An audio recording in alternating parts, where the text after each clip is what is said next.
Everyone knows that Marcus Sterling, the business mogul in the capital, deeply cherished his wife. The day his wife perished in a car crash, his hair turned white overnight. Since then, he became increasingly unpredictable, and his relationship with his son deteriorated. Father and son became adversaries. Eventually, Marcus finally consented to find a stepmother for his son.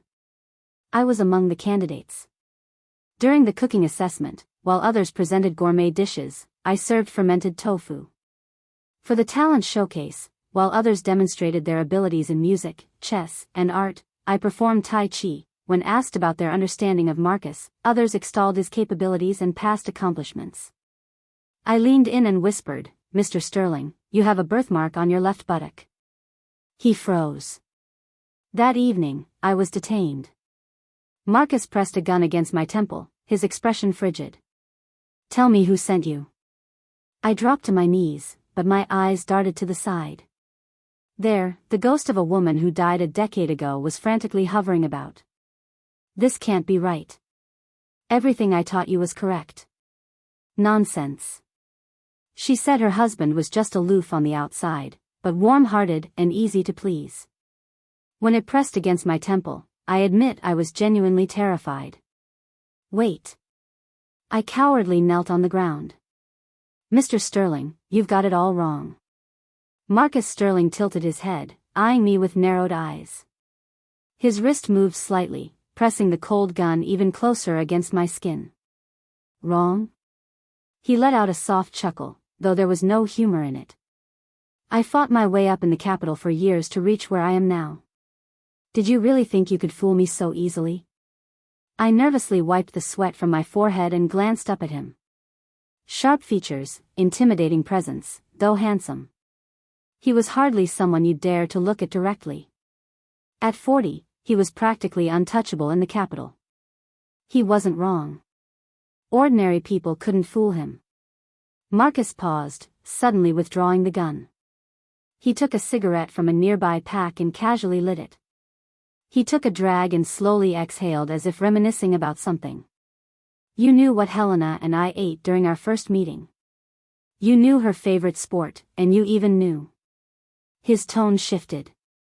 "It must have taken quite some effort to dig up all that information. I'll give you 3 minutes to confess everything, or I have other ways to make you talk." My heart skipped a beat as I realized he might be far more dangerous than I'd imagined. I began to regret taking this job. My eyes couldn't help but dart to the side. Marcus couldn't see her. The ghost of a woman who'd been dead for 10 years, frantically floating around. She kept muttering to herself, "This doesn't make sense. How could this happen? I taught you everything correctly." Marcus loves fermented tofu, and he loved watching me practice Tai Chi. Where did it go wrong? The problem was, how would an ordinary person know about the birthmark on his left buttock? I should have thought it through instead of just repeating everything she said. I realized something was off right after I said it. The ghost floated beside me with an awkward smile. "Don't worry, dear. I'll think of something. Marcus is probably just trying to scare you." "Just trying to scare me?" I looked over to see him casually loading his gun. Thump. I lunged forward, grabbing his legs. "Mr. Sterling, I have a secret." "I have a secret. I've been able to see ghosts since I was a child. After going through a series of emotional journeys, terror, fear, breakdown, and despair, I finally came to accept it. I learned to pretend I couldn't see them until a month ago when this ghost named Helena started following me." "Dear, you can see me. That's wonderful. Could you help me with something? Why are you ignoring me?" Dear, you're the only one who can help me. Please, I'll give you 10 million if you do." I couldn't pretend anymore. I turned to look at her. "How much?" 10 million. Seeing my interest, Helena became more enthusiastic. "Really, it's just a small favor. I need you to check on my husband and child. Since I died, their relationship has been getting worse. They're almost like enemies now. Just go to my house and help me with a few small things." I hesitated. She quickly added, my husband is a good man. He might seem cold, but he's kind and gentle and easy to please. Dear, don't worry. I can help you with anything you need. I hid a bank card before I died. It's my secret savings. If you help me, I'll give you the card. There's exactly 11,253,440 in it. Goodness, she remembered it so precisely. It must be true. I was tempted, absolutely tempted. I'm the second daughter of the Montgomery family, but despite my title, I'm treated worse than the housekeepers. Because I'm illegitimate, nobody likes me. I'm desperate to leave that family. I want to study abroad, but everything requires money. After careful consideration, I took a deep breath and agreed. Now I deeply regret it. Terribly regret it. I clung to Marcus's legs. Mr. Sterling, to be honest, your wife appeared in my dream. Rather than saying I could see ghosts, it's more like receiving messages through dreams. Though both sound far-fetched, the latter seems more acceptable. Marcus paused for a moment, lowering his eyes, lost in thought. Just as I was about to feel relieved, he suddenly reached out and grabbed my throat. Nothing but lies. If she could appear in dreams, why hasn't she visited mine? His grip was too strong. I could barely breathe. My face turned red as I was nearly suffocating. Helena, startled, paced anxiously beside me. What should we do? How did Marcus become like this? I clawed his hand, forcing out words one by one. Because she still blames you. Marcus's pupils constricted, and his hand instantly released me.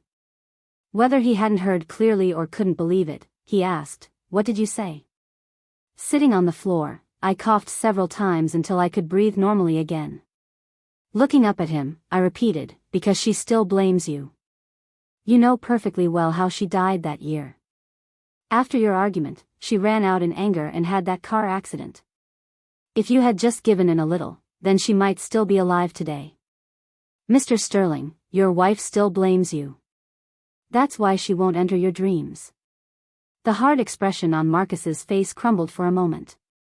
Then his expression became complicated: doubt, regret, guilt. All these emotions intertwined. His hand gripping the gun showed prominent veins, his breathing unsteady. Terrified, I quietly shifted away, praying he'd keep it steady and not accidentally fire it.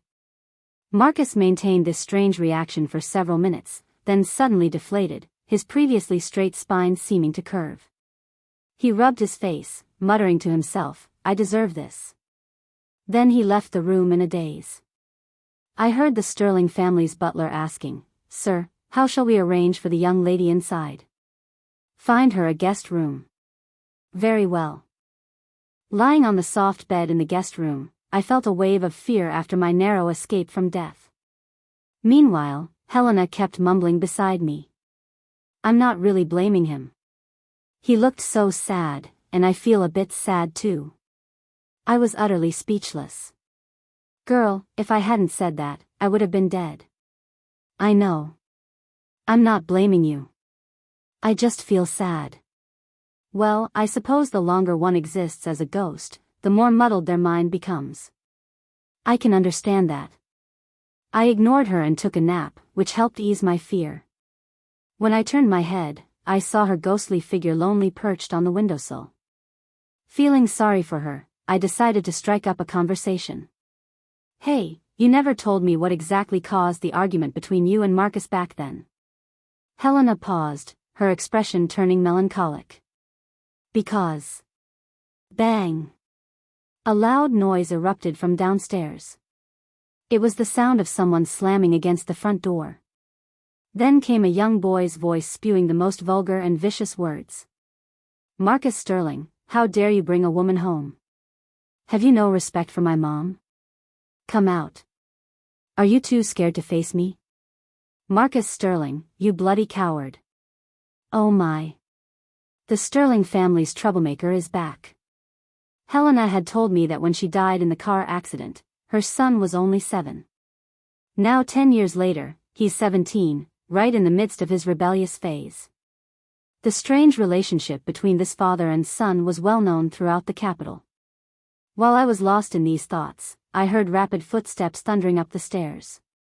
They stopped outside my room, followed by violent kicking. Is that woman hiding in there? Get out.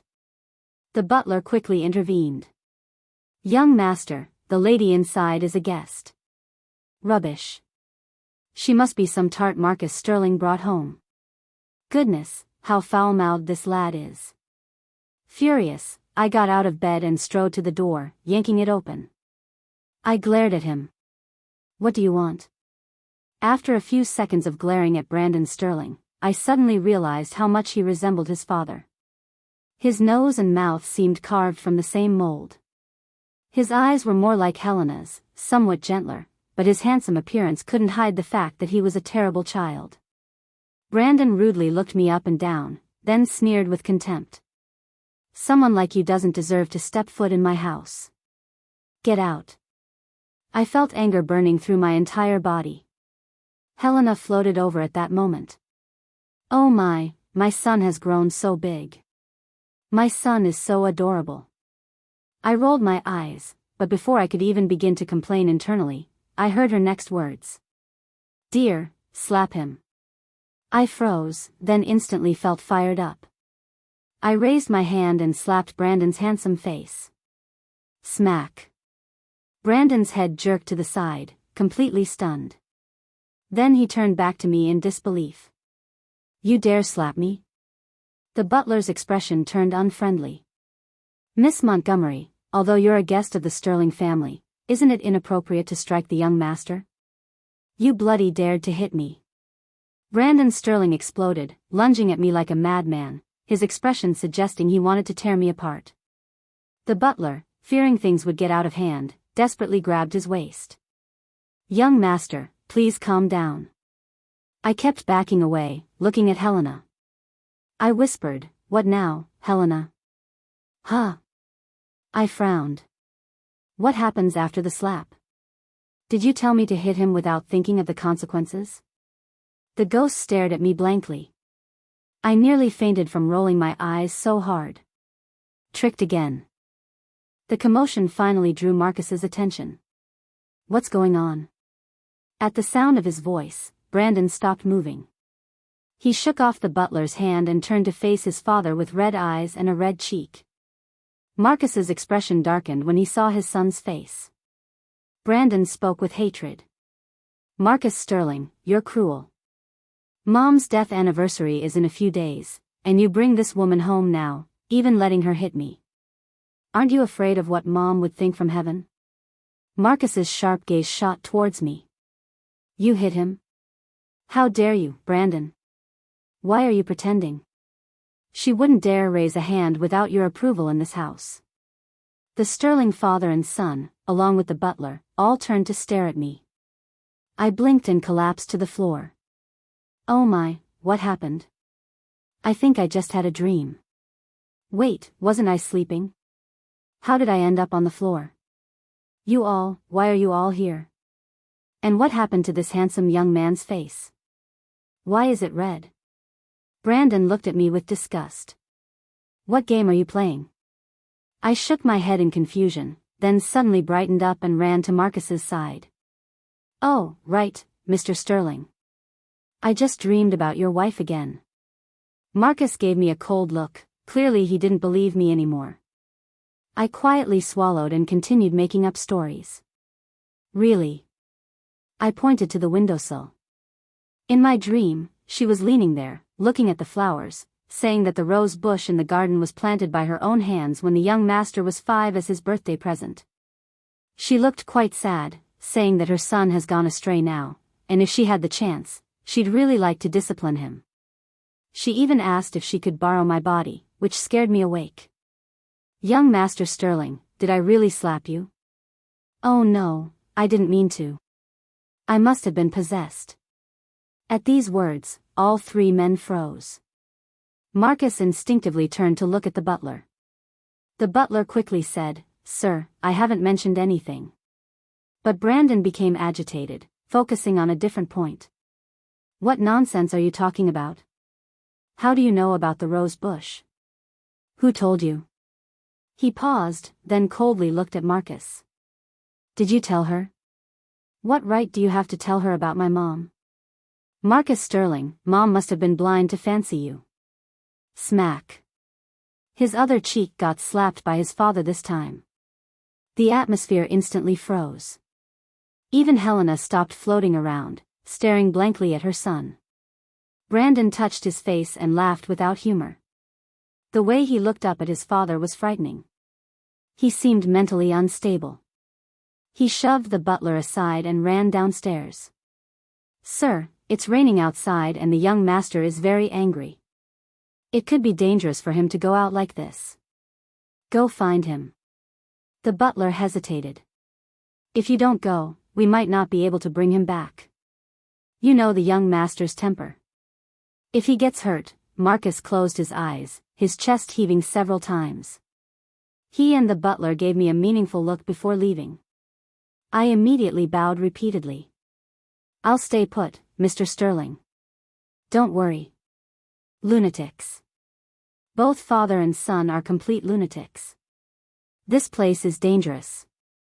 I shouldn't stay here any longer. In just a few seconds, I made up my mind. I turned to Helena and asked, what exactly do you need my help with? Tell me quickly. I need to get out of here as soon as I'm done. Helena sat on the windowsill with a melancholic expression, gazing at the roses in the garden. The rain had battered the roses, making them look rather pitiful. I originally wanted to ask for your help in improving the relationship between father and son. What? That's too abstract. I can't help with that. I was about to refuse when she continued, but I hadn't realized their relationship had become so strained. It's really too much to ask of you.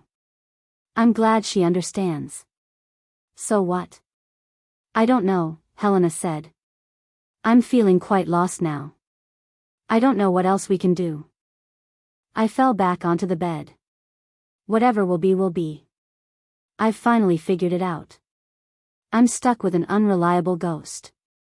Indeed, earning that 10 million won't be easy. Unable to sleep, I turned to her and asked, you still haven't told me what you and Mr. Sterling argued about back then. Helena floated over and lay beside me. It was chilly, but I wasn't afraid. I was ready for some gossip. Helena's pale, thin lips parted. I can't remember. Huh. What a waste of my emotional investment. Time to sleep. I wasn't too upset about missing out on the gossip, because I know this is how ghosts are. The longer they wander in the human world, the more their memories fade. The first things they forget are their death and the events leading up to it.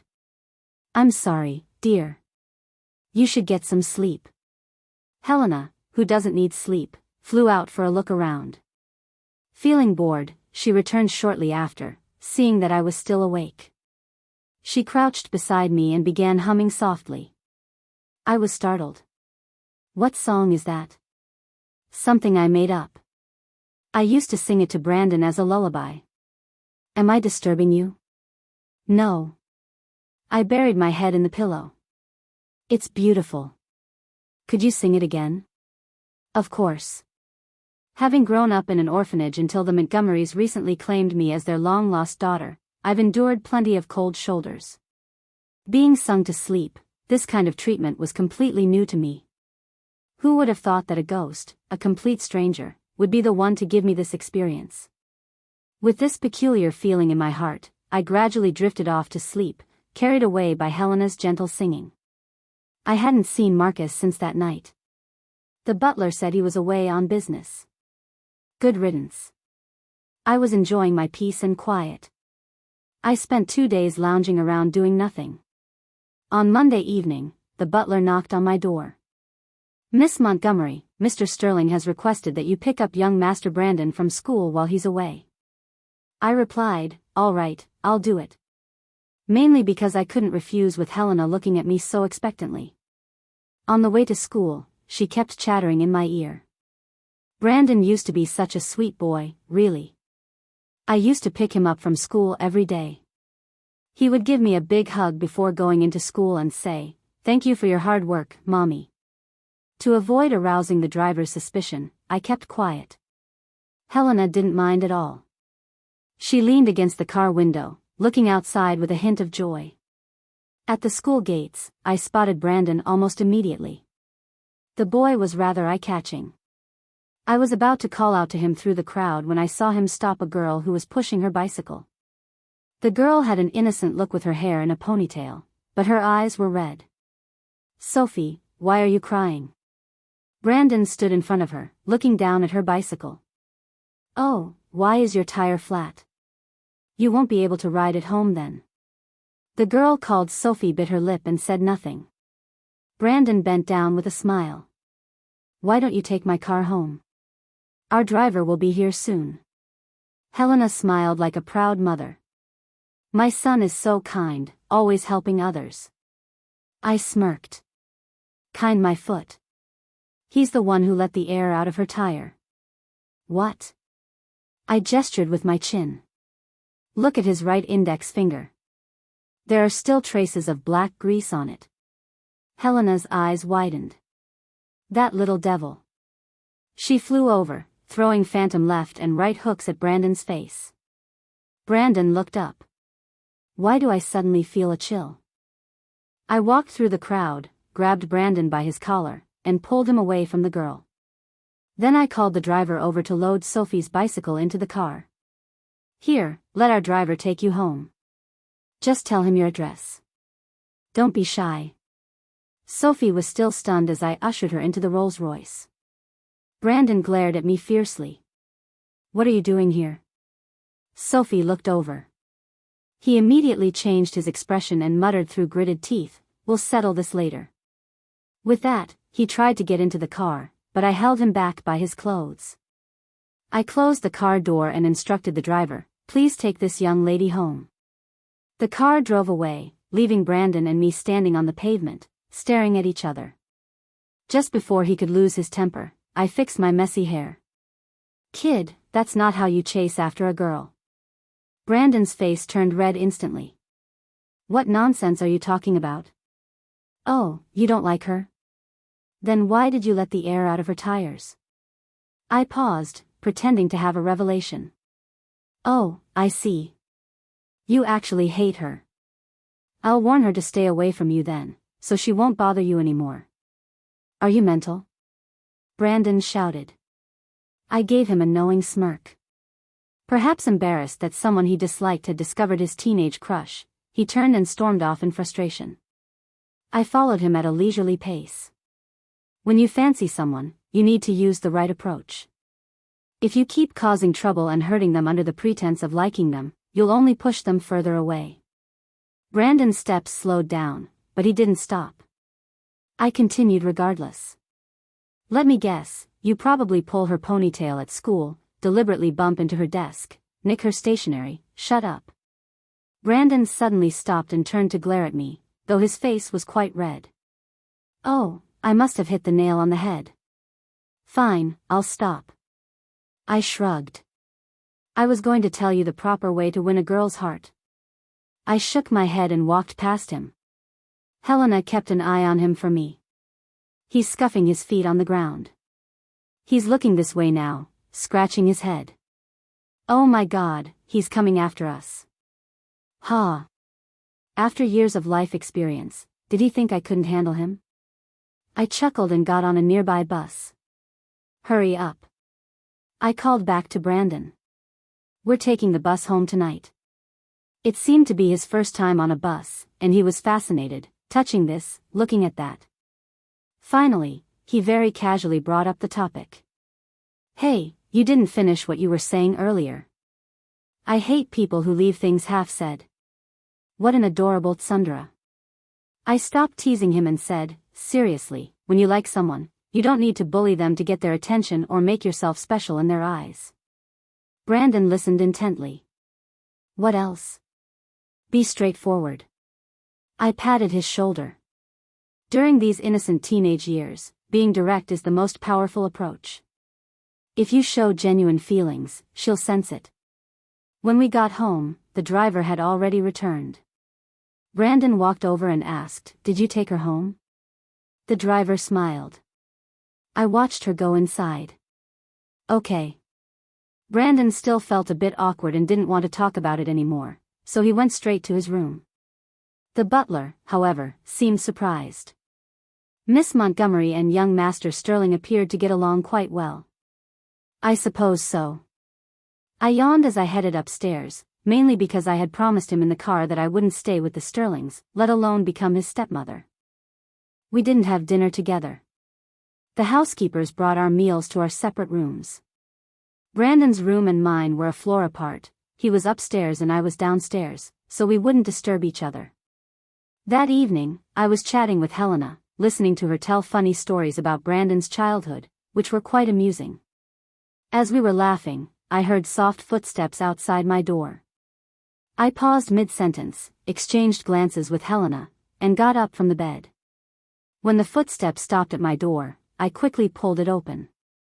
Brandon stood there, caught in his sneaking about. I leaned against the door frame. "I suppose you were the one pacing outside my door the past couple of nights as well. Tell me, what do you want?" Brandon pressed his lips together, then looked up at me.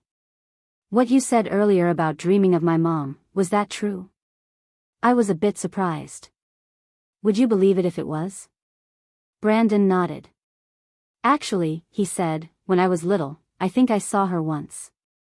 Brandon told me that when he was 10, he climbed onto the third-floor balcony while playing around. Startled by a stray cat in the yard, he fell. At the moment he hit the ground and lost consciousness, he seemed to see his mom anxiously calling his name, begging him not to fall asleep.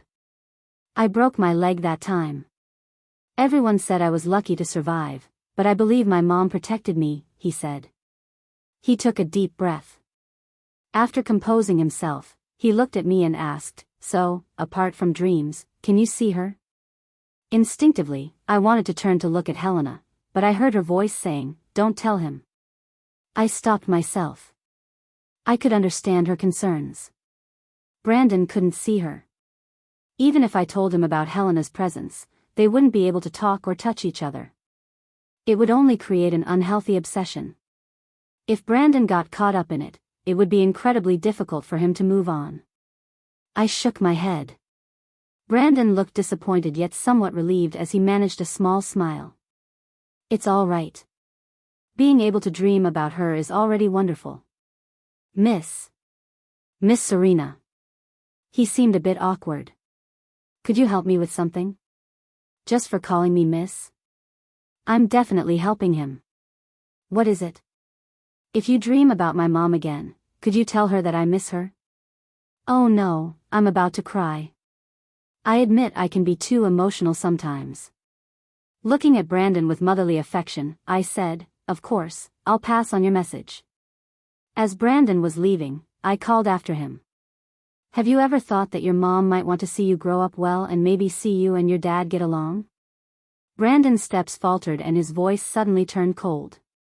"Never. I'll never forgive him, even if it kills me." Since Brandon started getting along with me, we've actually been quite compatible. During holidays, I took him camping, or we would cook simple meals at home with Helena giving instructions from the side. Brandon and I made a small cake together. He was so proud of it that he kept taking photos with his phone and sharing them with Sophie. Standing aside with his phone, he was beaming with joy. I leaned over. "Actually, it's your father's birthday today. Would you like to take a photo and send it to him?" The smile froze on Brandon's face. "You had me make this cake for him?" Before I could explain, Brandon had already grabbed the cake and violently threw it into the bin. "What are you doing?" "Disgusting." Brandon looked at me coldly. "If you try to do these useless things again, don't show up in front of me anymore." Young as he was, he already showed signs of becoming a domineering CEO. I raised my hands and surrendered. "It won't happen again." "Sorry." Brandon went upstairs without even having dinner. I realized that Brandon's aversion to Marcus was much deeper than I had imagined. I shrugged at Helena. "I tried my best, but you saw what happened." Helena looked towards the dark staircase inside as well. Something felt off to me. If Brandon hates his father because of your car accident after that argument, there's no reason for him to hate him this deeply for so long. After all, your death was an accident, not something Marcus did intentionally. And according to you, you and Marcus were very much in love, and Marcus has always been present throughout Brandon's upbringing. This doesn't make sense. Helena nodded. I can't figure it out either. I thought for a moment. It might be related to what you and Marcus actually argued about, but Helena couldn't remember. Every time she tried to recall, she would get a splitting headache. I reassured her, it's okay. We'll think of another way. Maybe we can get Brandon to tell us. I didn't expect that opportunity would come so soon. Marcus hasn't returned from his business trip yet, and I'm dying of boredom at the Sterling mansion. This morning, the butler came to me in a hurry. The school called. Young Master Brandon is in trouble. When I arrived at the school, Brandon had just left the medical room. There was a bald patch on the back of his head, treated with medicine and simply bandaged. The school nurse's hair-cutting skills were mediocre, making the usually handsome lad look rather comical. Sophie stood beside him, her eyes red, handing him a bottle of water. Thank you, Brandon. The teacher explained that Sophie had been harassed by a group of thugs from outside the school on her way to class, and Brandon happened to witness it. With his hot temper, Brandon couldn't stand by. He rushed in, 1 against 6, and lost.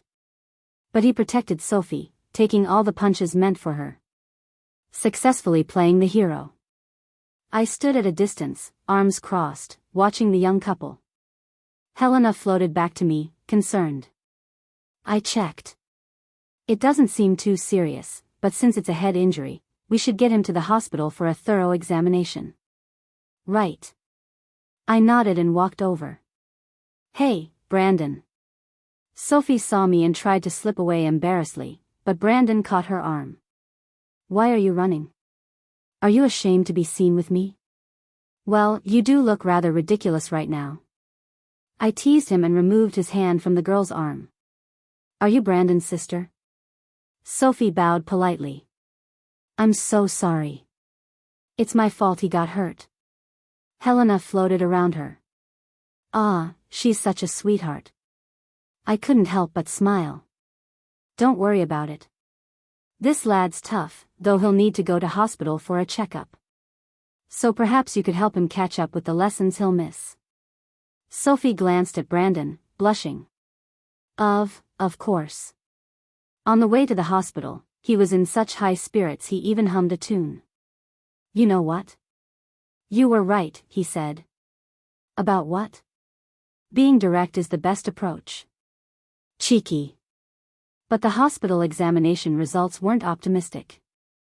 The doctor said there was a small blood clot in his brain that needed further examination, so he had to stay in hospital overnight. I didn't return to the Sterling mansion, staying at the hospital with him instead. Brandon was in a VIP room, quite spacious. But that night, he kept tossing and turning, unable to sleep. He woke me up several times. Are you going to sleep or not? Can't sleep. Sing me a song. I was so tired, I mindlessly started humming the song Helena had been singing to me lately. After a few lines, I realized something was wrong. My eyes snapped open. On the adjacent bed, Brandon sat at the edge, staring at me intently. That song, where did you hear it? Don't tell me my mom sang it to you in your dreams. Suddenly wide awake, I sat up, facing him. I'll tell you, but you have to answer one question first. I asked him, what's really going on between you and your father? The dimly lit hospital room fell silent for several seconds. I watched as Brandon's body seemed to slump. Because my mother's death was his fault. His face darkened as if recalling something deeply painful. I still clearly remember that night. It was pouring with rain. My mom called my dad, and within minutes they were arguing. I'd never seen my mom so hysterical before. I was terrified, so terrified that I didn't dare to go and hug her. Whenever Brandon thought about that night, his hatred for Marcus would grow and spread, consuming all his rationality. After hanging up the phone, his mother cried while packing their bags, intending to take him away. But before they could leave, his father returned. His father's clothes were disheveled, with red marks visible on his exposed collar. There was also an unpleasant smell about him. The moment his mother saw him, she went berserk, slapping him across the face. They started arguing right there at the doorway. It was a fierce row. His father kept repeating the same few phrases over and over. I swear it was just this once. It was just business entertainment. Someone the client brought along. I couldn't refuse. It was just a transaction. Don't be unreasonable. Haven't I loved only you all these years? Back then, I didn't understand what those words meant. Now that I've grown up, I understand. They were all excuses for betrayal. My father had an affair, and that's what they were fighting about when my mom discovered it. Brandon rubbed his face. My mom was taking me away when a drunk driver hit us. She pushed me out of the way, but got struck herself. To cover up the scandal, my father spent a lot of money to erase me from the accident records. My mother became the sole victim. After saying this, he remained silent for a long while. Finally, he forced a laugh, pretending to be indifferent. That's the truth you wanted to know. I stared at him, stunned. My heart trembled. Looking past his shoulder, I saw Helena quietly embracing him from behind. She was already in tears. I guessed that at this moment, she remembered too. Pure love is nothing but an illusion. Promises of eternal devotion eventually become a joke. Marcus's status meant he faced more temptations than ordinary people. And the result was obvious, he couldn't resist. He thought it was just a transaction, a one-time exception. As long as he kept it hidden, he would still come home to his loving wife and adorable child. But his heart would change. One exception wouldn't remain the only one. As the occurrences increased, so did the flaws, and the cracks in this once perfect family widened until everything fell apart at a certain moment. No amount of pretense could piece it back together. Helena and I sat in the hospital's small courtyard. I remember now, she smiled bitterly. It seems I only remembered the most beautiful memories with Marcus. We met when we were 18, married at 22, had Brandon at 23. He had an affair when he was 30. I forgot all the messy parts, the moments when I was most hysterical, questioning Marcus like a mad woman. I forgot all of that. Yet those are exactly what I should have remembered.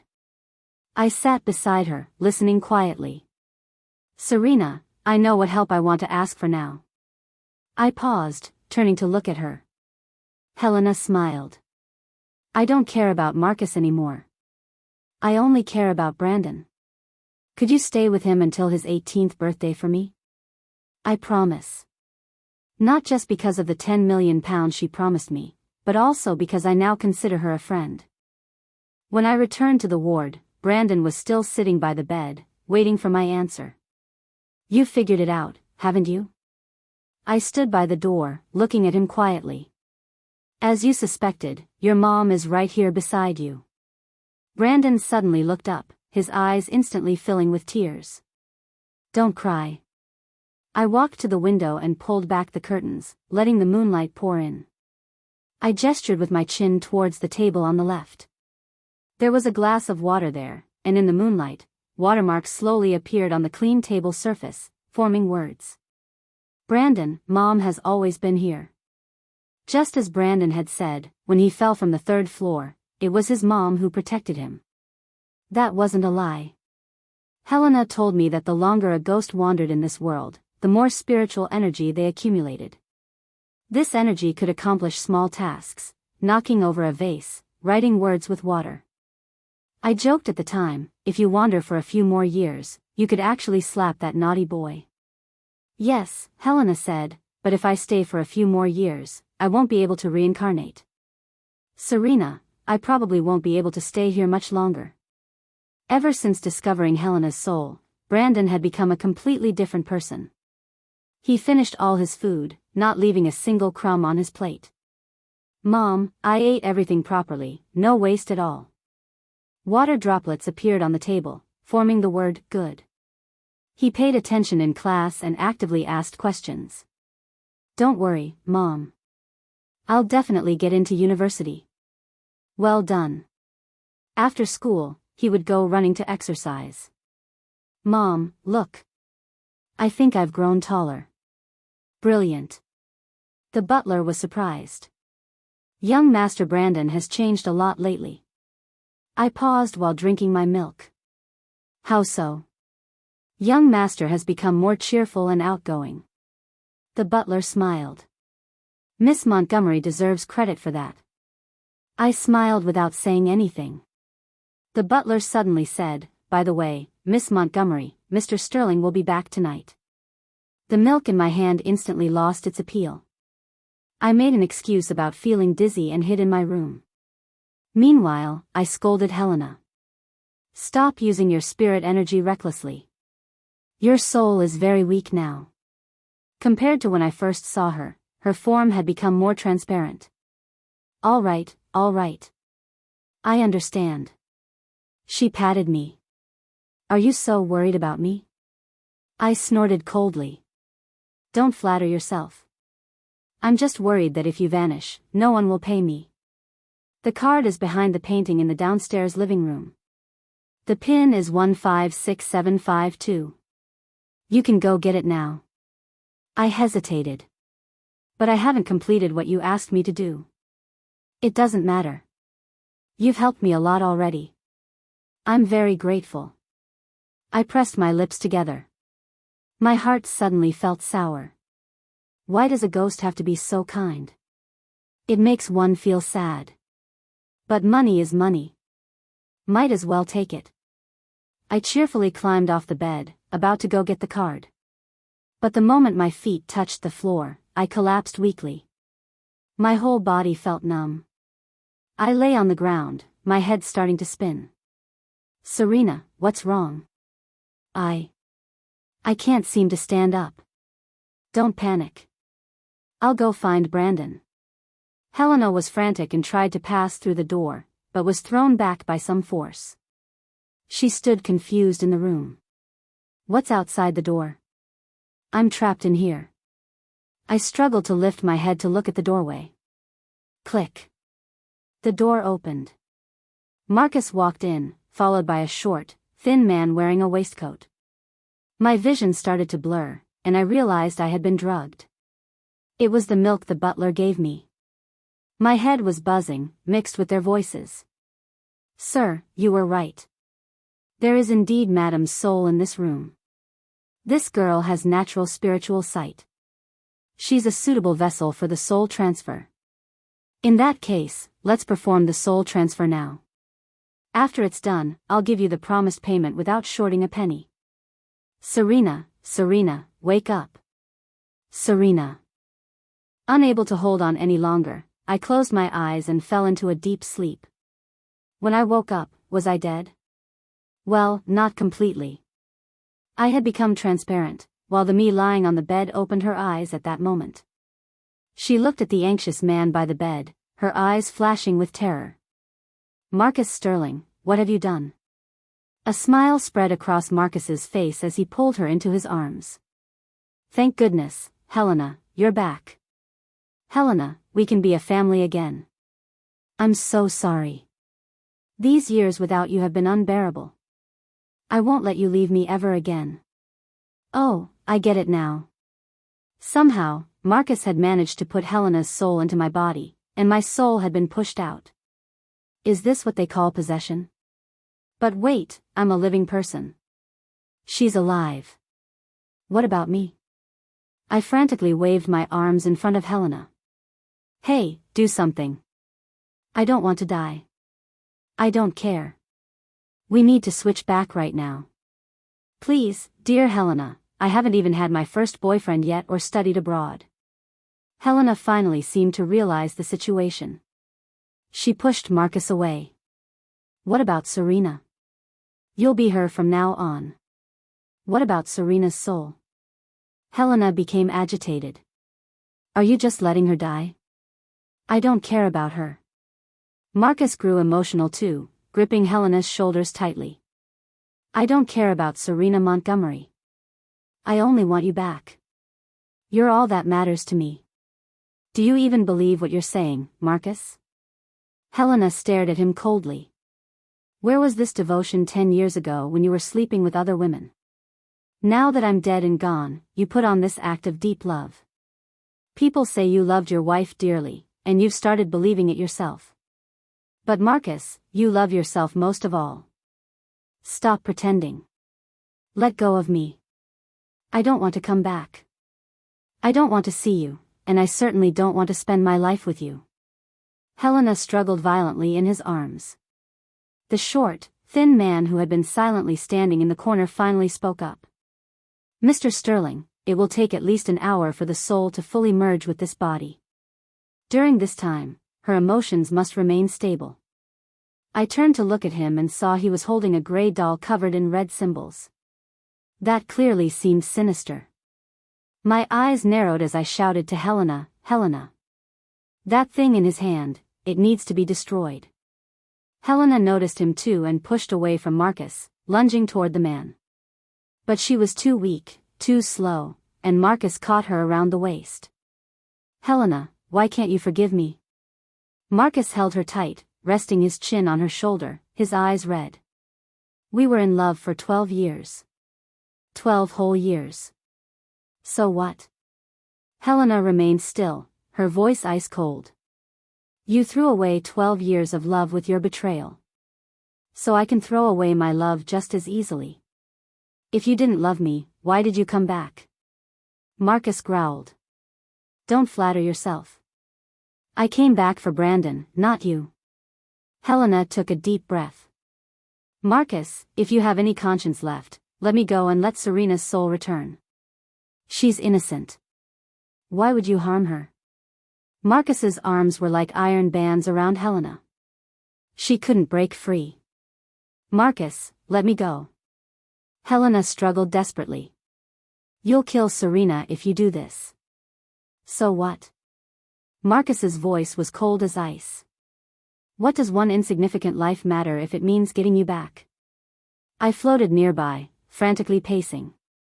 The doll in the thin man's hands was emitting an eerie glow, and I could feel my soul being pulled by some force.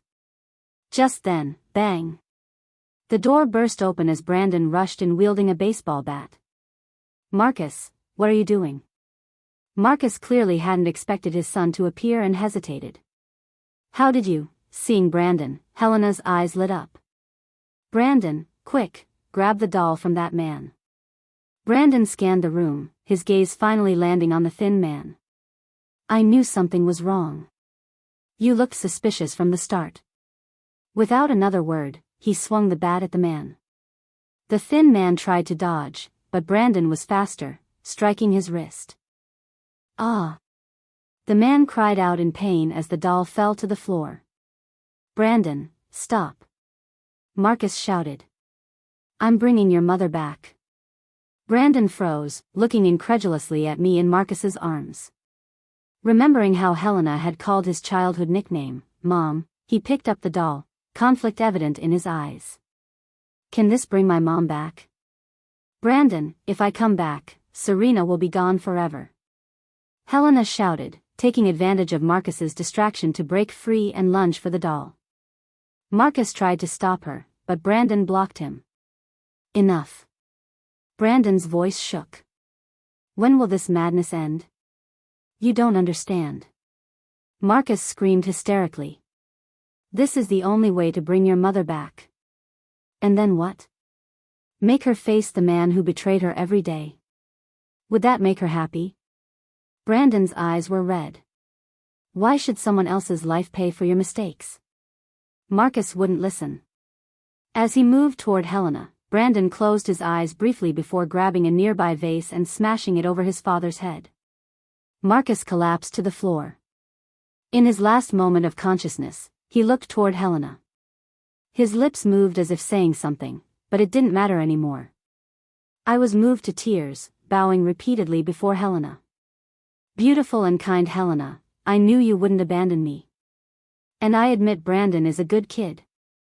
Helena smiled, holding up a lighter, ready to burn the doll.